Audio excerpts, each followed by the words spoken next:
You are listening to the Horse Radio Network, part of the Equine Network family.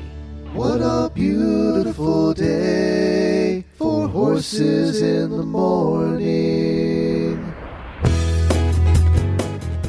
You are listening to the #1 horse podcast in the world. Here is your entertaining look at the horse world and the people in it.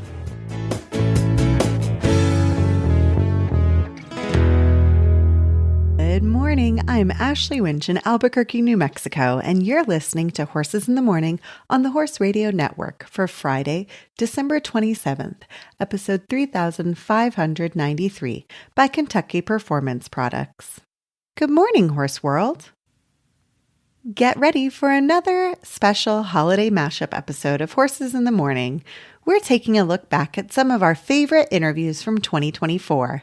We'll hear from Joshua Hale of Alaska Horse Adventures about the unique challenges and joys of working with horses in the Alaskan tundra. We'll relive the thrill of victory with Auditor Clark as he recounts the unforgettable moment his racehorse, Seize the Gray, won the Preakness. And we'll catch up with Jake Harvath, the intrepid traveler who's undertaking a remarkable journey, riding over 7,000 miles on horseback in the year of the Mustang. We'll even have a quick update on Jake's progress on his epic quest. So saddle up and join us for a fun-filled trip down memory lane. But first, a word from our wonderful sponsors. This Nutritional Minute is brought to you by Kentucky Performance Products. One of the most common mistakes seen in feeding programs is the underfeeding of commercial concentrates. Commercial concentrates are textured or pelleted feeds that provide energy, protein, vitamins, and minerals. Some common manufacturers are Triple Crown, Nutrina, Purina. You get the idea. Every commercial feed has a minimum amount you must feed in order to meet a horse's daily vitamin and mineral requirements. For most commercial concentrates, that level is somewhere between 4 to 6 pounds per day. A lot of horses will get too fat consuming feed at that level, so owners and barn managers feed less, and rightly so. It's not healthy for a horse to get too fat. However, if you are feeding less than the recommended minimum amount to your horse, you are not providing your horse with adequate nutrition. Microphase Vitamin and Mineral Supplement from Kentucky Performance Products can solve your problem. Microphase can be added to the diet as needed to fill in the nutritional gaps. Packed with nutrients but low in calories, you can adjust the feeding level of Microphase to meet your horse's requirements. Learn more about Microphase by visiting kppusa.com. Got questions about your feeding program? We can help. Email Karen at questions@kppusa.com or call us at 859-873-2974. And joining us now is Joshua Hale from Alaska Horse Adventures in Palmer, Alaska. Now, Joshua, I am a Florida girly currently living in the Midwest. I hate everything snow and cold. First and foremost, I just have to ask the temperatures right now. What's a normal day in caring for your horses look like before we get into the nitty-gritty of all your adventures? It's been about right around between 0 and 10 below here for the last week. We've had a pretty even winter. It hasn't been too bad. We saw a little bit of 25 below, but we're right here in the central part of the state in Palmer. So we're not down on the coast where it's really rainy and wet, and we're not up really far up north where it's 50, 60 below. He makes it sound like they're having a heat wave. Yeah, like no big deal. Just a casual -10. It's only -10. We're good. Oh my gosh. I actually enjoy cold weather like that. It's crisp and it's cold, and once it stays cold enough for a little while, the moisture freezes, and it's not as bad as it is when it's high moisture and 10 degrees. Oh, I guess that makes sense. Like the wet cold versus a dry cold kind of thing. Yeah. So tell me, how did you get started with your horse farm out there in Palmer, Alaska, and what kinds of challenges did you face getting started? We're talking horse business here, right? That's right. You're in the right Well, place. I actually grew up in New Mexico. My dad raised me and my 14 siblings in the Rocky Mountains of New Mexico. So we grew up with horses and in the mountains, and kind of used to rough winters, and then moved to Alaska in like 99, and then didn't have horses for a couple of years. And from there, we kind of started a small trail ride company because we needed horses to get up into the mountains for some property that we bought.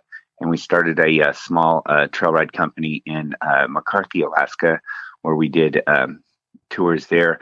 And then in 2006, we moved to Palmer, and I worked here as a farrier, horseshoer, and I traveled the circuits of the state shoeing horses for all the big hunting outfits and the trail ride outfits here.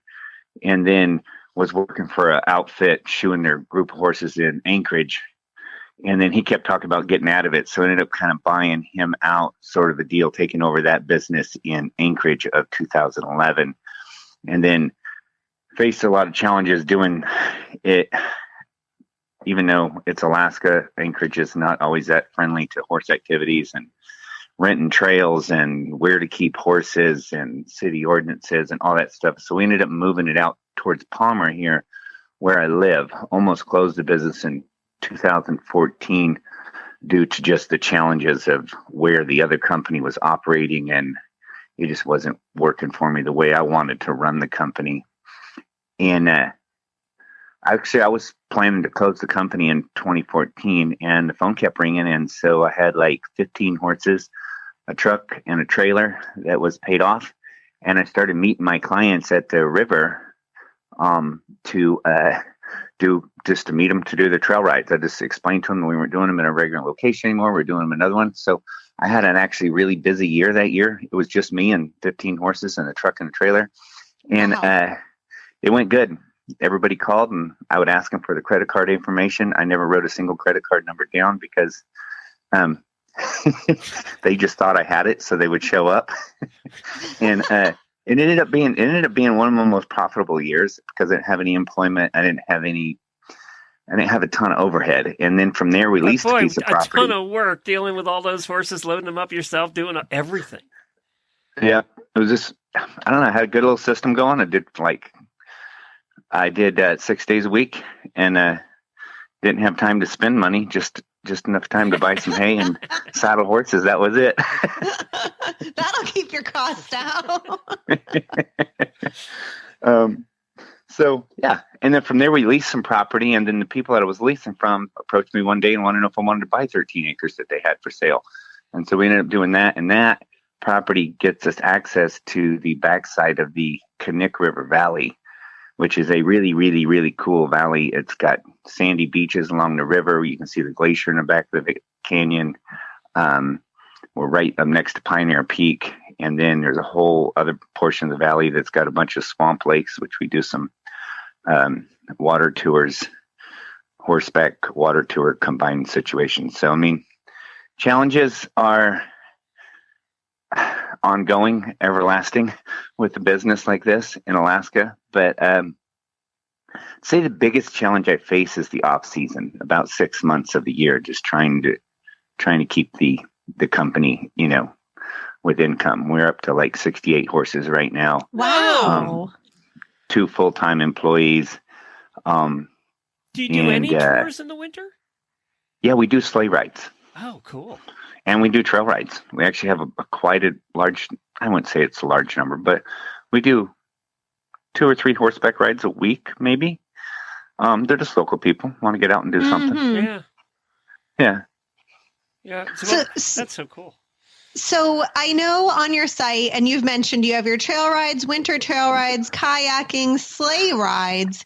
Of all of your adventures, do you have a favorite story or a most memorable trail ride? I mean, the first thing I think of course, is bears or some kind of crazy Alaskan wildlife that is interested in me and my horses. So I have to know if you have a fun story you have. Boy, should have plenty of them. I had a fun adventure this, which I kind of got a video of it on my on my Instagram and Facebook. I also transport hunters in and out of the mountains in the fall. So that's kind of a really hard, grueling, labor-intensive time. At the same time, it's a really fun time of the year for me because I meet hunters at trailheads all through September. And then they ride up to where they're hunting? Is that so? Yeah. I pack them into the mountains. I'll pack them like 10 miles into the mountains and drop them off, and then they hunt. So there should be their own group of experienced hunters, and I'm just a transporter. So I'll take them up, drop them off with all their camp gear and everything they have, and I leave them, and then they hunt on foot, and then I'll go back and pack them and their game out.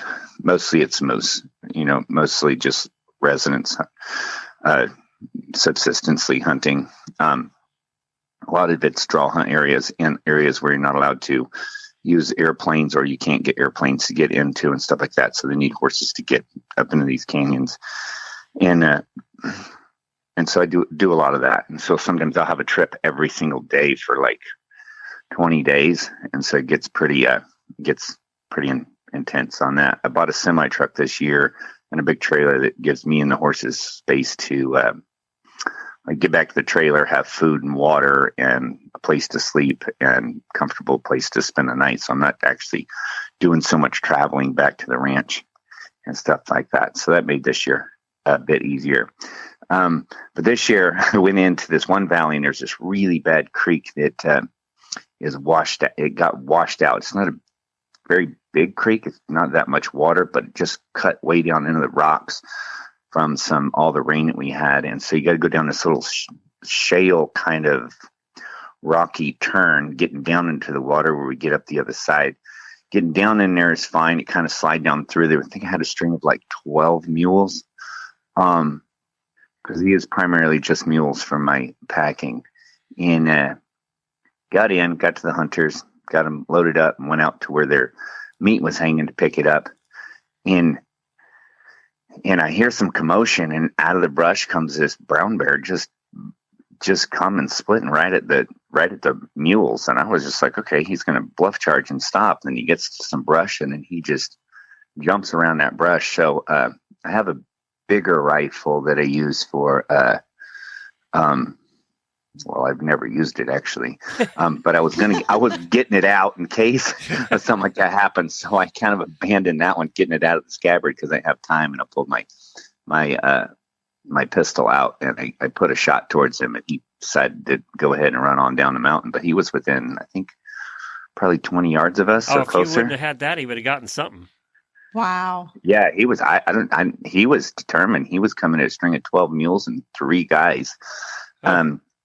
And I saw him stop, and then he's like, and then he sort of paused, and he's like, "Oh, you're not going to leave, so I'm going to still come." And I was like, "Okay, well, it's on then." But it's on. But normally, you're right. That quickly, you cannot get a rifle out. I mean, you just I already had my hand on the rifle, yeah. And then I was like, "There's no way I'm getting this out in time." It's an AR style, so it's. Normally they don't come at me with the horses. Normally they'll kind of like, they'll kind of, wander around, and they see that, we're a big group, and they kind of will walk off. And sometimes they'll put a shot towards them just into the brush to just let them know that, we really want them to go away. But this one was a little vicious. About something. No, he didn't want to share his gut pile. You know what was happening? She was at home going, "I'm hungry, and you haven't fed me in forever." And he's like, I got to get this done, or I'm out. And there was nothing getting his way. 12 mules, nothing. That's funny. So that was an adventure day, and then on the way back out, it was a bit of a deal getting back through that canyon. I had, I kind of had a newer mule that hasn't really, really experienced in the mountain. She's really good, but she didn't get up that one little shale piece and slid back down. Ooh. And got jammed up, and I was really scared because there's a lot of rocks and a lot of sharp rocks. And then she ended up, she cut one leg just barely, and that was fine. But she hopped back around and stayed calm. And then I ended up being able to one by one get all the mules through it. But that was probably that was my scariest pack trip of the season. I was afraid I was going to end up with her hurt mule, but I got to ask you, we made it out. With your horses, now take out the driving horses. I noticed you're using some Percherons and things for the driving. Yeah. What is there a breed you prefer for the winter weather? Is there a hardy breed for winter weather and winter trail riding? Well, mules are obviously really hardy. We actually use our mules for trail rides. A lot of our clients don't even realize they're mules. A lot of them are just like, "Oh wow, this horse is so cute. He has big ears," and we don't spoil it for them. But well, there's this sort of stigma, and especially like even around people that have never ridden a horse or a mule before, and they'll see a mule and they'll go, "Oh, they kick and they're stubborn, right?" They're nasty. And it's like. No, I love mules. I'm really split between, depends on what I'm doing, I guess. I really, really, really like my mules. Like, they're personal with me. And like one of my lead mules that I ride a lot, I actually put clients on him in the mountains now, Bombo. Like he wants a hug if I haven't seen him for a while. Like he just simply will if I haven't seen him for a while, he comes over and just puts his head on me. So like we're like, there's this like family relationship I got going on with my mules. Horses are the same, but not quite as much as that. Really, once they get connected, they're like really connected. I'm a big fan of the Percherons. I really, really like Percherons a lot. They're just, I don't know, they're just really cool horses. I've owned a couple. I'm also a carriage driver. I don't ride. So the Percherons, it's just gentle. They truly are gentle giants. I mean, they really are. And they just have a lot of enthusiasm, and they work really hard, and they're really smart, and they learn quick. And right now we're working on training. Like we have 5 Percheron filly crosses that I brought in out of Canada. I'm really enjoying them. So to answer your question, the draft cross horses are probably your best Alaskan horse. Of course, Icelandics are big up here, which I don't have any of. Believe it or not, one of my favorite horses for what we do with the company is Tennessee Walkers. We have about 17, 18, I think, Tennessee Walkers. Well, I believe that. I mean, they use those for hunting down here, Yeah. I wouldn't necessarily call them like a really hardy horse, but they've done really, really well here. Of course, I don't have fancy ones. I'm not like buying like show walkers. I'm just wanting a grade walker. And I have found them to be very people friendly. None of them buck ever, for even when I'm starting them and training them and stuff like that. And they're smooth. People aren't bouncing up and down the saddle every time the horse, makes a little faster move. And so they've worked out really, really well for us. And their temperaments and behavior has been very people friendly, client conducive. I mean, I like quarter horses, but some of them are a little bit advanced, in their just breeding and their movements. I mean, sometimes quarter horses move so fast, and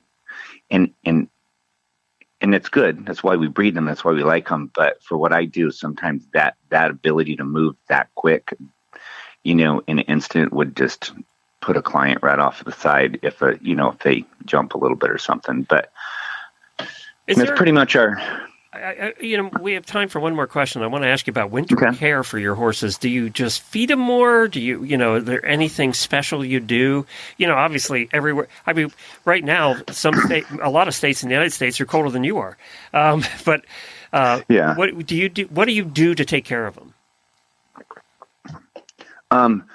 Not a lot, to be honest. Because I really tried to teach my horses to mentally and physically adjust. And if a horse can't, I normally pass them off to someone that's got a little bit more of a system for that. I try not to coat my horses unless they're visually cold. We kind of keep them in a fenced-in wooded area where they have some shelter and stuff like that, and have decent areas to move around. And of course, they're probably about 40-something of them are in the same pen together. And so we roll 2 big round bales out for them each day with a tractor. So 2 a day? Yeah, 2 a day for that group. And then we have 8 ponies that I care for at my house. And then, we have a Tennessee Walker Stallion. He stays separate, obviously. And, anybody that needs extra care, we pull them aside, and we'll take care of them. extra lead, but I really want my horses to both adjust and to stay adjusted. So if you get them too used to a certain level of care within their body and mentality, adjust to that. So I'm trying to keep my horses, trying to keep a tougher group of horses that are, that also have a survival mentality and they do better. They stay healthier that way. Yes. And I'm a big advocate of trying to keep horses as naturally cared for as possible without too many vitamins, too much extra stuff, too much extra foot care type of stuff like that. I've actually got most of my herd. I didn't put shoes on anybody this year. We're not running on really rocky ground, but even as a farrier, I don't really shoe them a whole lot. I run them barefoot if I can, unless they really, really need it. And after a couple of years of that, their feet actually adjust, and they're to where they toughen up. So that's kind of the long-term goal. Right. Is to, we keep my realize, horses and tough. we've said for the last 14 years that we spoil our horses way too much, and I'm guilty of that too. So I get it, and I also understand why you have to do what you do. You have to, or else you're going to have sicker horses than if you didn't. Yeah, like my babies, I leave them in the woods with as many logs and stuff to step over and navigate around as possible. Especially my Tennessee Walkers, because Tennessee Walkers, if they are raised on too flat a ground, they trip. So I keep all my Tennessee Walker foals constantly until they're 2 or 3 years old, stepping over as much stuff as possible, like nonstop. Is the rougher the terrain I can keep them in, the better. Well, we're running out of time. This is absolutely fascinating, and we could talk to you all day. It's AlaskaHorseAdventures.com. If you're heading to Alaska and want an adventure, they have all kinds of things. I love the fact that you also do carriages and wagons and driving in addition to kayaking and everything else that you do. So good on you for doing that. I've been by you, actually. We went to Wasilla, and then I think we stopped it. We scooted up to Palmer, too. But, I mean, everywhere you go up there is just you drive over a hill, and it's another postcard. It's just the postcard after postcard in Alaska. It's absolutely amazing. It's awesome. So, AlaskaHorseAdventures.com. Thank you for joining us. We really appreciate it, Joshua. Yep. All right. You have a good day. Thanks for calling. Right. Bye. Bye-bye. As horse owners, we have an unlimited supply of love for our animals, but we tend to underestimate the cost of their care. Routine and unexpected expenses can quickly add up, making it hard to keep pace. Wouldn't it feel great to always be prepared with a budget-friendly way to manage these costs? The Care Credit Health and Animal Care Credit Card can give you that financial peace of mind. With flexible financing from Care Credit, you can get the care your horse needs and then pay over time in easy monthly payments. You can use Care Credit at more than 25,000 veterinary hospitals that accept the card and use it to pay for everything from diagnostics and surgery to wellness exams and routine care. Care Credit. It's your card for a lifetime of care. Subject to credit approval. To learn more and apply, visit carecredit.com/vetmed. That's VETMED. They're off in the Preakness. Mystic Dan came out very well. So to Imagination, sees the gray, goes up in between horses, and Brian Hernandez is going to take back on Mystic Dan as Sees the Gray takes the early lead. Imagination on the outside is second. These two to set the pace 3 lengths ahead of Mystic Dan and Just Steel. Then Catching Freedom. Tuscan Gold in behind them. Uncle Heavy and Mugatu at the back of the pack. The opening quarter mile was 24.04 seconds for front-running Sees the Gray, who has seized the lead. And Frankie Nattori is keeping Imagination well off the rail in second, a length behind. Then comes Mystic Dan, who's on the rail just alongside of Just Steel. They've got 2.5 on Catching Freedom, who's fifth and 7 lengths off the lead. Then Tuscan Gold, Uncle Heavy on the inside, and Mugatu. 47.33 was the half mile for Sees the Gray, who heads up the backstretch in front with Imagination, his closest pursuer in second. Just Steel and Mystic Dan are heads apart, third and fourth.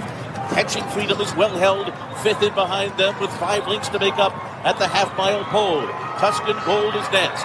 Around the far turn they go, and it is still Sees the Gray who leads the way for D. Wayne Lucas and has been there every step of the way so far. Mystic Dan has made a move, and now he's just to the outside. He's taken second. Then comes Imagination in third as they come to the top of the stretch. Sees the Gray, turning for home in front. Mystic Dan confronts him, catching Freedom, now right behind, and swinging to the outside. Sees the Gray, is still there. Mystic Dan bearing down on the outside. Sees the Gray, won't go away. Mystic Dan catching Freedom, moving down the center of the track. But Wade Lucas has done it. Sees the Gray, wins the Preakness. Oh my God, I have goosebumps everywhere. It's so that was freaking amazing. exciting. Woo! We were watching it at AHP with 200 people yelling and screaming for Seize the Gray, but there was nobody yelling and screaming more than this man. Clark's with us. You heard him on the show last couple of weeks. He's a part owner of Seize the Gray. Clark, what was that like for you? Oh my gosh. I screamed for probably 10, 15 minutes afterwards. Just could not believe that we had won and we wired the race. It was amazing. That is a gray horse that doesn't like to get dirty. I was going to say, Seize the Gray remained gray on a muddy track. That is amazing. Yeah, and you look at Jaime's pants and his cap, and they were all white as well. It was awesome. You know, there were a lot of listeners that, because of you, bet on Seize the Gray. I saw one listener in particular bet $50 to win. She walked away with almost $600. So you need a cut of all of these bets that were done. No, I'm not giving him jack. Did you bet, Jamie? Did you bet Seize the Gray? I mean, a lady doesn't tell, Glenn, but it was awesome.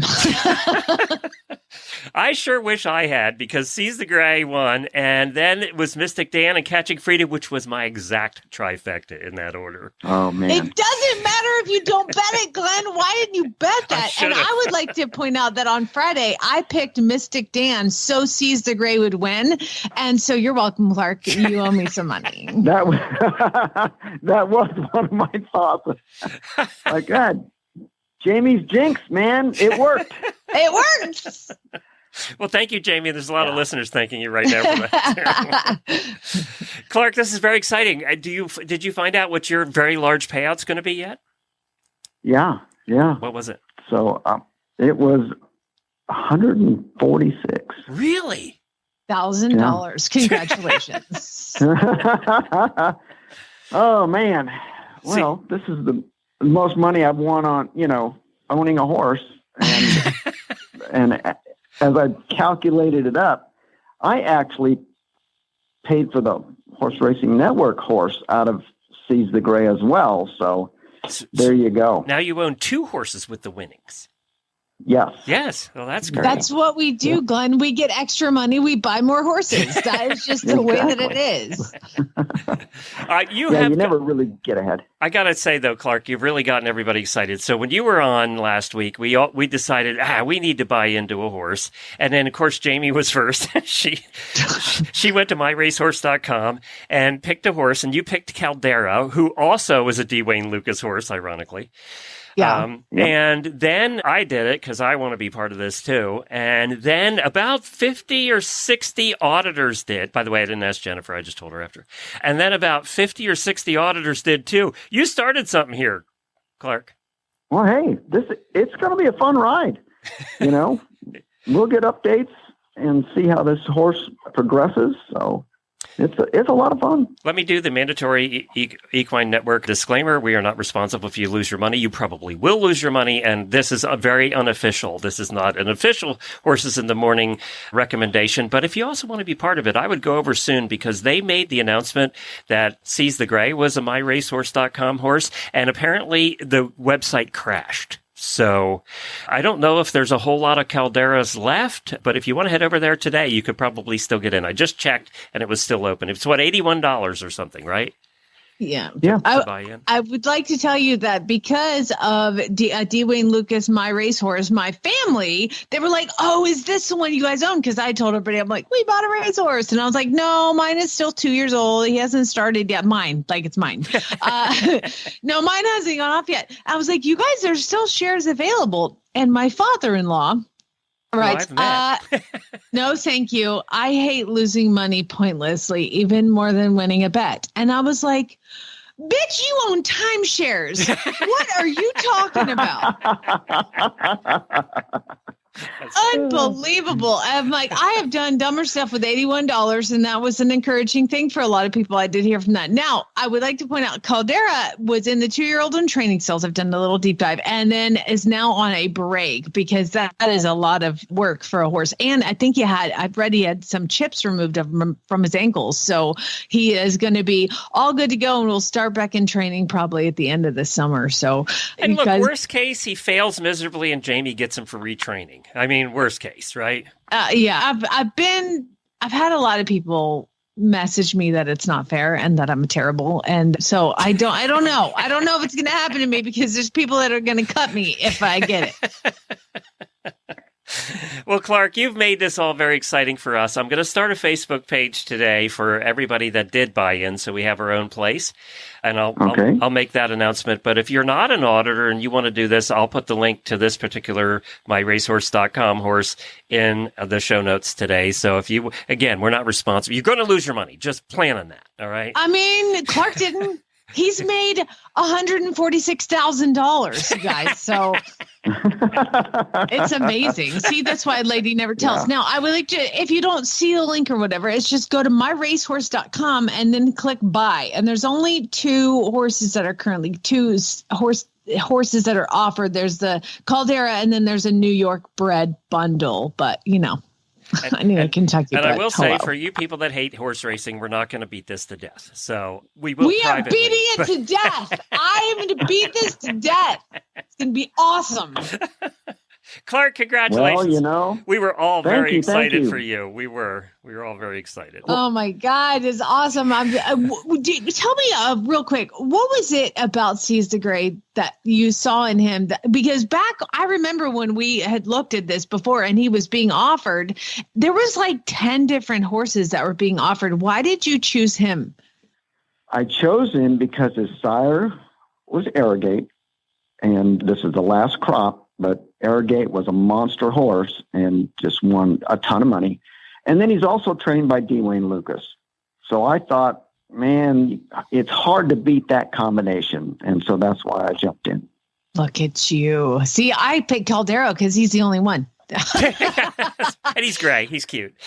I would have picked him anyway. But yeah. Can we say something about Dwayne Lucas? I hope I look that good at 89. That dude still rides his horses down to the track every morning. He has a big old quarter horse and he rides the horse down to the track every morning. He is amazing. A baller. It's awesome. That's amazing. Yep. And I do want to thank all of the auditors who just flooded the page with congratulations. I really appreciate it. Thank you so much. Yeah, you were kind of the talk of the weekend for sure. And it was you, not even Cesar Gray. It was congratulations, Clark, for your $100,000 win. Yeah. Did you actually bet anything on the horse? No, I didn't. I swore off betting because I kept losing hundreds and hundreds and hundreds of dollars. That's why we all swear off betting. And so, when Authentic won the Kentucky Derby and found out it was a My Racehorse, I jumped in. Oh, there you go. Well, this is a better bet. You only pay one payment out and then you're done. You don't keep losing, right? Well, so, yeah, I get you. I understand. Well, Clark, I know you have a job to do, so you can pay for all this, so we'll let you get back to it. Okay. All right. See you. All right. Congratulations. Bye-bye.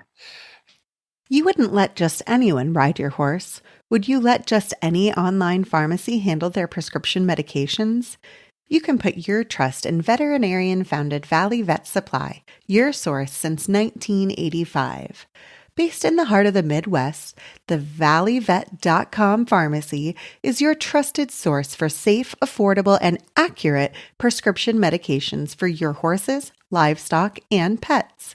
You can have peace of mind knowing that the Valley Vet Supply Pharmacy is verified by the National Association of Boards of Pharmacy, ensuring your animals receive best-in-class prescription medications.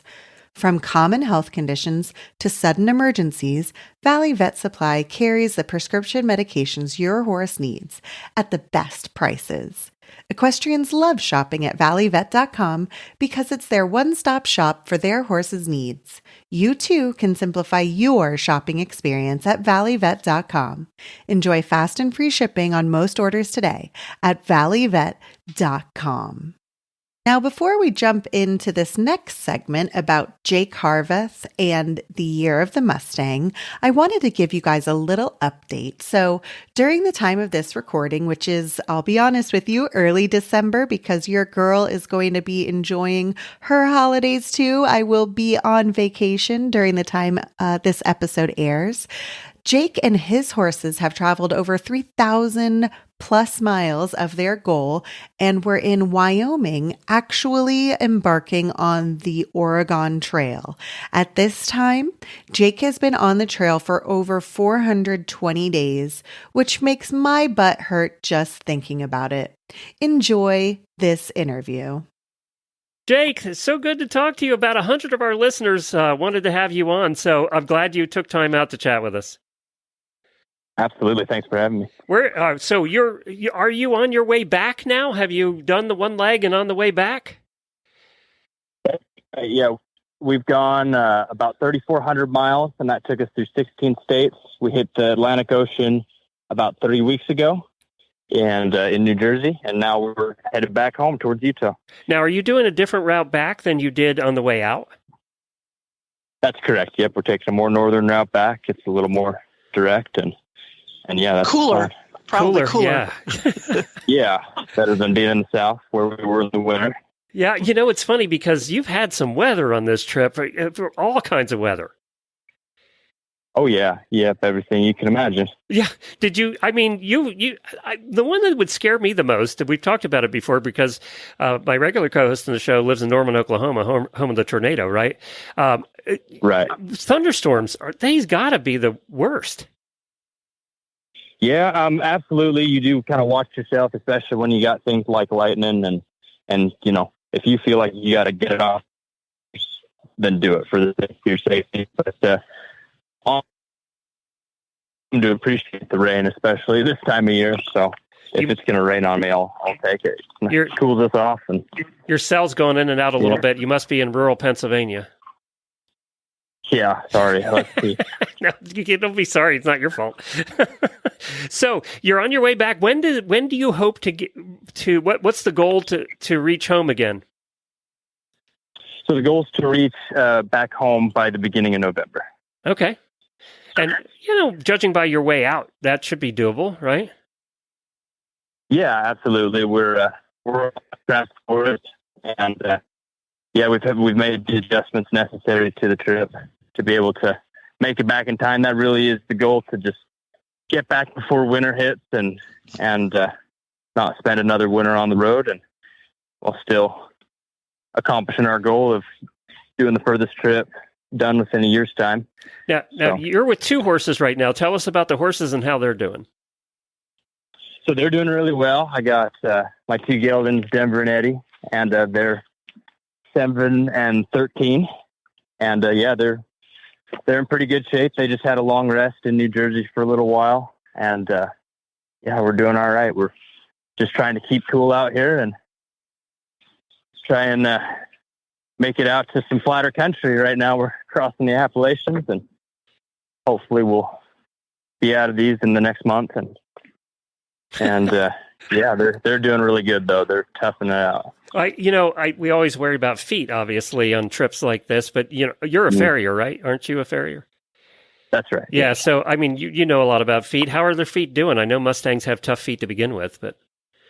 Yep, they sure do. And that helps. And we've gone through a lot of varying conditions. They've been in shoes the entire time. We keep them just in regular shoes. And with that, they keep up perfectly. Never had anyone lame ever on this entire trip, which is a huge blessing. And that's amazing. Yeah. A quick question. So do you have like an unexpected challenge that you didn't expect either on the trip out or as you started back? As far as unexpected challenges go, there's little things here and there. This is always a challenge I knew would be there as I moved east and I'm still here. And obviously, the further you head east at least from where I am out west in Utah, the busier roads get, right? And the more traffic there is in general, and the more close proximity you're in with them. And I'd never really ever driven or anything or traveled extensively out in these parts of the country. It was kind of just a new experience to travel roads like this, and then to do it on horse, is a whole nother thing that I guess I didn't fully understand prior. I mean, I knew it would kind of be a little bit more like this, but absolutely, let's just be honest. What he's saying is the people in the East are ruder drivers, and they really don't care about the horses. That's what he's saying right there. And it's true. I'm saying it for you, okay? It's definitely different, and honestly, most people are pretty considerate, anywhere I go. But it's true. We do tend to have more close calls and interesting experiences with drivers. You know what? I just watched your video in Gettysburg. By the way, my wife and I were just there a couple of weeks ago, and we knew all the spots that you were in, and she used to ride there all the time. So it's such a neat place. But then we saw you going over the Susquehanna River on the bridge, and we've been on that bridge many times. And you don't get rattled too often. You were a little rattled on that one.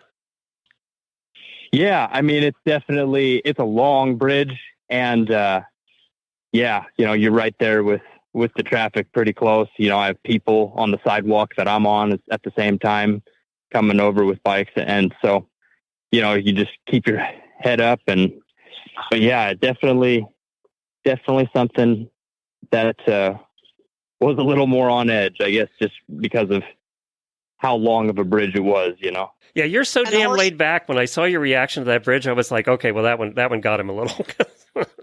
Yeah, a little bit. We're about to do it again tomorrow. What I thought was amazing was I saw that video too, but the horses didn't seem rattled, just you. These guys kept it together, and I'm doing my best to keep it together for them, of course, and that's why. But what's been the scariest thing on the trip? What has there been one moment that you went, okay, my heart's racing now?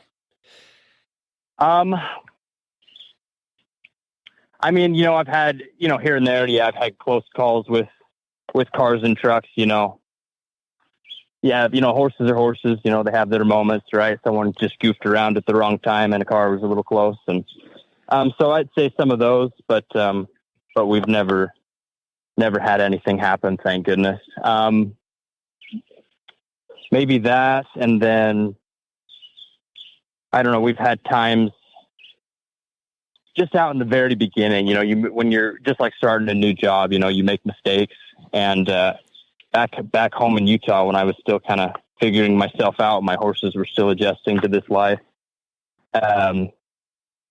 I definitely, I made wrong turns, and I got on roads I shouldn't have been on occasionally, and ended up having to turn back in some rough, nasty country, steep ledges and dry canyons with no water and all the sort of things you'd fight out west being in Utah if you make a mistake. So it was definitely, I definitely had times where, I was more worried. And I think that was also just me getting used to the lifestyle. Right. Mm-hmm. And it was and that's why it was more scary back then than it would be now probably. But long distance hikers talk about getting their hiking legs. You were getting your riding legs, right? I mean, you were just getting, right.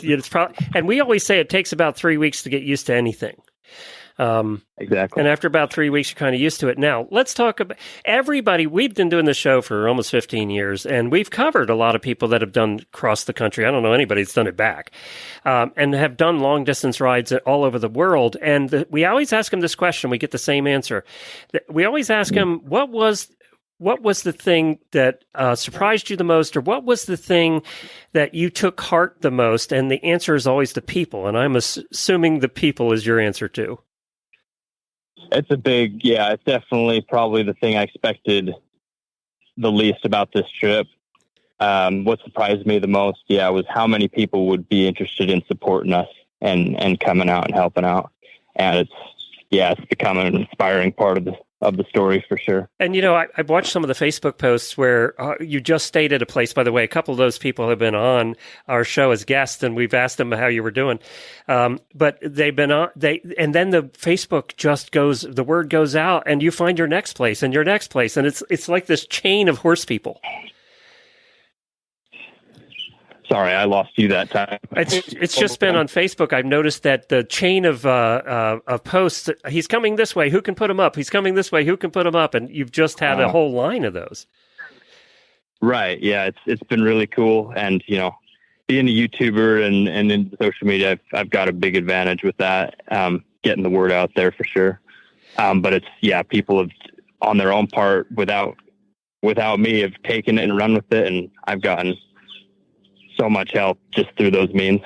Okay, two more questions before you go. One is, we've also followed some people that horses haven't done so well, weight-wise and otherwise, on a trip like this. Your horses look terrific. What are you doing different? I do everything I can,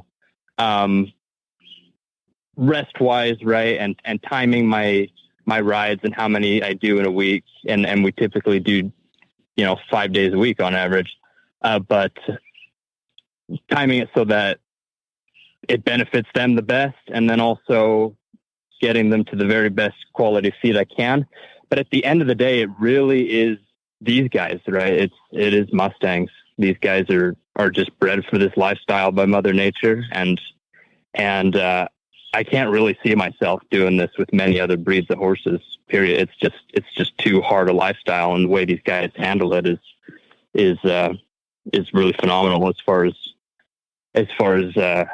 Mustangs as a breed of horses go.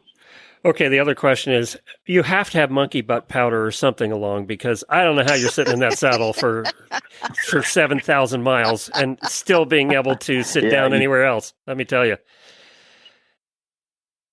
And you get used to it for sure. You get to where you can just shut the pain off, and I guess I'm a little more built for. I'm glad I'm only 24.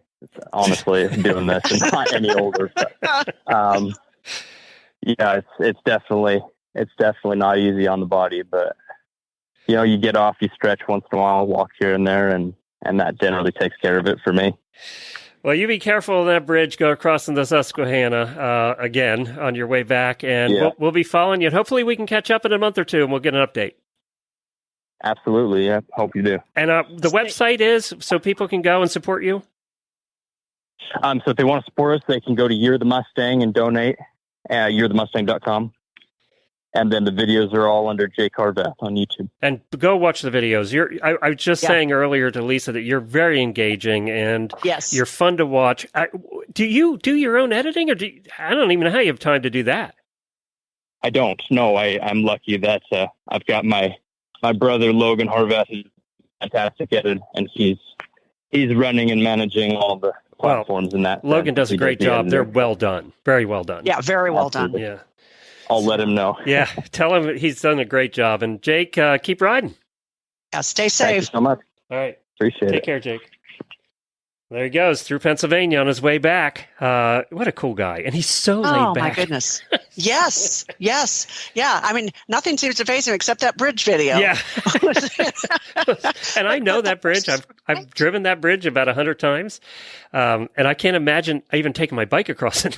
So, he was being He has a point, Glenn. I think people in the East maybe aren't used to seeing animals on a highway where people in the West are, and they know how to, let's just be honest. People in the East are ruder. Let's just be honest. Well, I grew up there. I'm one of them. Say it. Yes. I can say it. Yeah. What a cool guy. We'll put all his links actually to all his social media. They do a great job on social media. We'll put all the links in the show notes. You should definitely go back and watch his videos from from the first one on. Oh yeah. There's definitely some of the scenery he's seen and some of the stuff he's done has been incredible.